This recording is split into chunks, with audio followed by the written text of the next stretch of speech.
Samantha हमेशा से सोचती थी कि उसके परिवार का घर साधारण था, कुछ भी खास नहीं।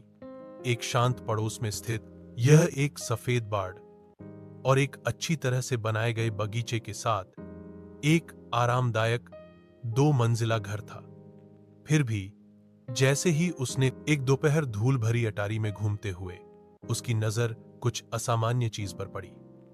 दूर कोने में भूली हुई पेटियों के ढेर के नीचे उसने फर्श के तख्तों के नीचे छिपा हुआ एक संकीर्ण दरवाजा देखा। जिज्ञासा उसे उत्सुकता हुई। वह घुटनों के बल बैठी और उसे खोला। नीचे स्थित छोटा सीढ़ीदार मार्ग एक धुंधले बासी सुरंग की ओर जाता था। दीवारें पत्थर से बनी थीं और एक हल्की ठंडी हवा अंदर से फुसफुसाती हुई प्रतीत होती थी। दिल धड़कते हुए सामंथा सावधानी से नीचे उतरी। उसकी टॉर्च अंधेरे को चीरती हुई।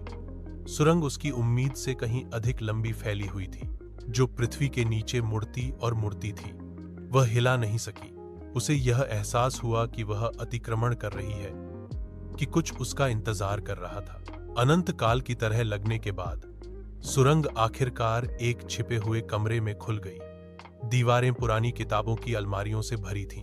अजीब चमड़े से बंधी हुई किताबों से भरा हुआ कमरे के बीच में एक पुरानी मेज धूल भरे कागजात और पत्रिकाओं से घिरी हुई थी।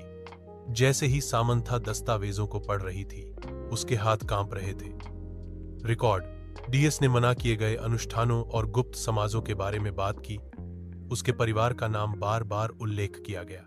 जैसे जैसे वह और पढ़ती गई, उसे एहसास हुआ कि उसके परिवार का इतिहास गहरे रहस्यों से जुड़ा हुआ था। रहस्य टीएस दफन रहने के लिए था। उसने कुछ ऐसा उजागर किया था जो किसी को पता नहीं होना चाहिए था, कुछ ऐसा जो पीढ़ियों से छिपा हुआ था। जैसे ही खोज का भार उस पर पड़ा, उसने सबसे हल्की आवाज सुनी। उसके पीछे से आवाज आई, एक फुसफुसाहट, धीमी और ठंडी। वह अकेली नहीं थी।